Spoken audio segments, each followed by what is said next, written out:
The big headlining matchup of the weekend was the Ohio State Penn State game. Plant your flag, Ty. Yeah. I want this headline from you because you went through a roller coaster of emotions. What did this game make you feel?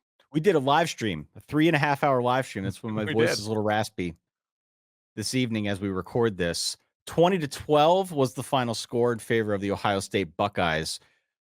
I did get a big time kick out of James Franklin's quote after this game because you and I were on the live stream. We were deliberating. What is Franklin going to say? Yeah. How is he going to frame this? And he framed this in such an audacious way. My jaw hit the floor when I read this quote. Quote, I'm not sure if we didn't just watch two of the best teams in college football. Obviously, specifically on the defensive side of the ball. That's a quote from James Franklin. Let me put on my Penn State alumni hat for a second. Please do. And speak from that perspective. Maybe you can zoom out and give us the big picture, objective view, the things that you're good at. Oh, come on. We're sitting in front of a roaring emotional fire, Ty. The floor is yours. It really is roaring and emotional. Thank you. So we talked about this in the preview. There had been signs of a showing like this from the Penn State offense coming. And some of us, yours truly, many other college football analysts and experts and content people, chose to ignore it. Chose to ignore it. The truth is that the explosion plays had not been there all season. Neither the running game nor the passing game. They just weren't there. It was, I think, very far-fetched to believe that they'd suddenly morph into a different offense in the most hostile road spot they will play in all season, the biggest game perhaps they would play in all year. Freshman quarterback who had never, well, not freshman, first-year starting quarterback, I should say, who had never been in a situation like this before, that suddenly they would just kind of amp it up to 1,000, become something new. That was far-fetched to me. As was I think, equally as far-fetched, if not more far-fetched, notion that perhaps Penn State was holding something back. I didn't buy that for a second. But my thought process coming into this was that the defense was good enough to hold down Ohio State, that Ohio State was not as good as they've been in years past, and I still believe that. And they did largely hold down Ohio State to give up only 20 points to an Ohio State offense that has as many weapons as it does. I think that's pretty good. That puts your offense in a chance to win. So I don't think I was wrong about that assessment. I do think the defense was good enough to put the offense in a position to win, to hold down Ohio State, to give James Franklin this chance to, get off the schneid and beat Ohio State for the first time in like 8 years, whatever it was. That analysis was not wrong. The problem for Penn State was that they not only did not get the long explosion plays, they didn't get the medium plays, they didn't get the short plays. Right. What did you see out there? This was embarrassing. It was embarrassing. This was a very, very poorly coached game on the Penn State side of things. And you could argue that it's been a poorly coached season with the way that they have played offense as of late.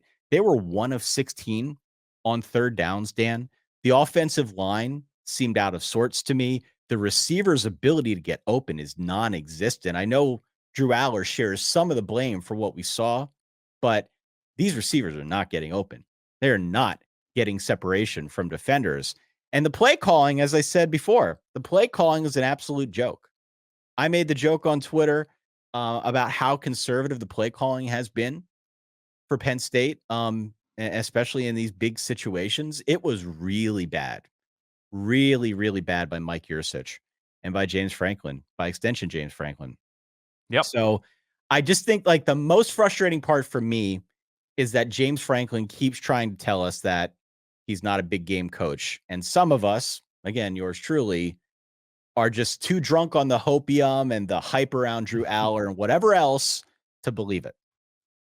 And he's now lost like 7, 8 straight games to Ohio State. He has told us time and again who he is as a coach. And wow.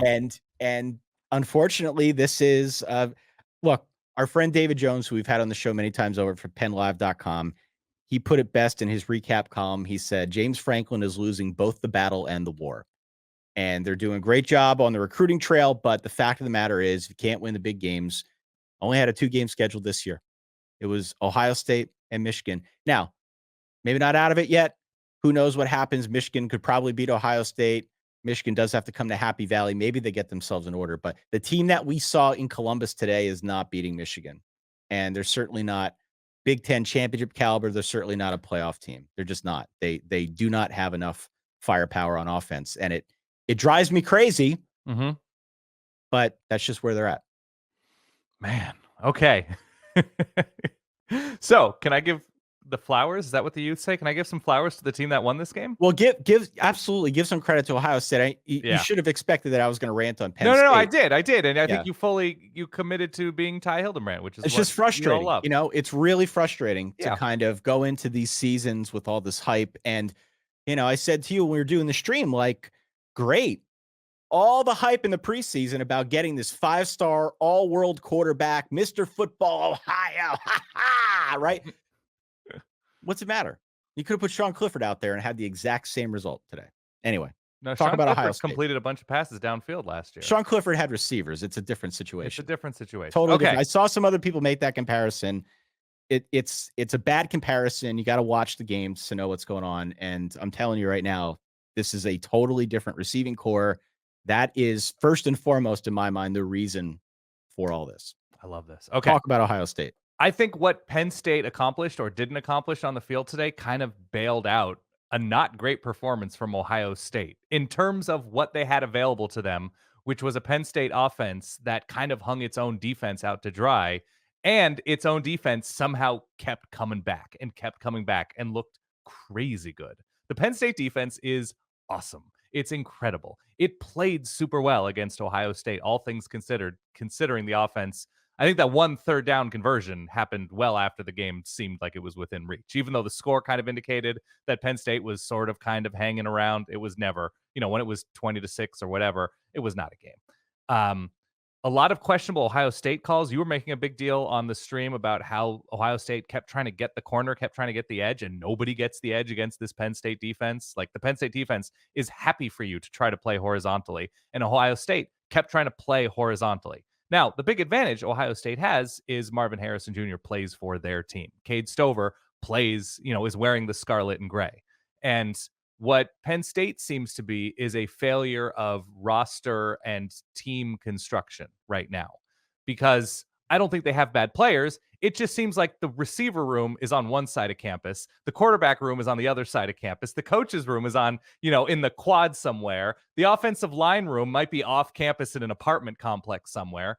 And there's no real organization or cohesion to what this offense is going for. So you can look at this Penn State offense and say, yeah, the receivers aren't getting open. Like, I'm pretty sure the receivers that Penn State has recruited or has brought in from the portal, maybe they're not KJ Hamler, maybe they're not Jahad Dotson, maybe they're not any Allen Robinson, any of these guys, but nobody is until they get developed, until they become something, or until they're utilized properly within a system. Like, teams put up yardage on Ohio State.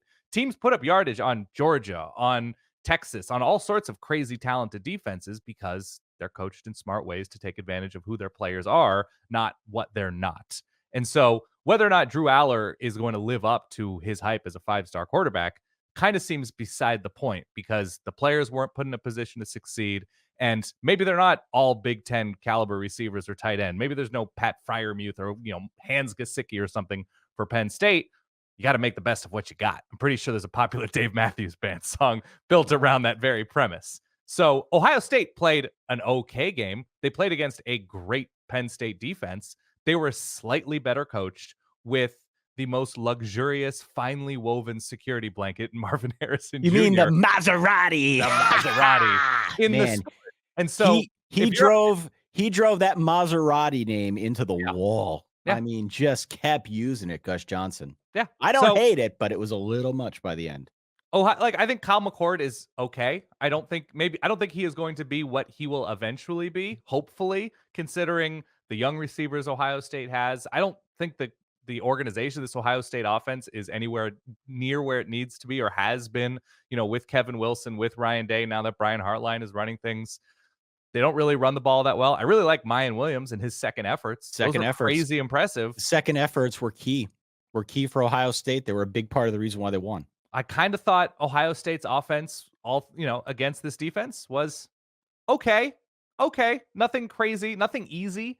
But Penn State's just seem like a root canal. And that's the difference in a game like this, that if you are going to recruit and invest like Penn State does in building a team that they feel like can be playoff caliber, and No. then show up and get that touchdown called back, that scoop and score called back as the biggest blow to your offense that could possibly happen, or your ability to score points, that means you're not ready. That means you have a ceiling of a Rose Bowl-ish team, but you're not ready to compete with the top of the conference. And there's no indication that that's going to change anytime soon. James Franklin's like 3-147 against top 10 teams. No. He's not a playoff coach. He's just not. 20-12, your final score. Yeah. Big win for Ohio State.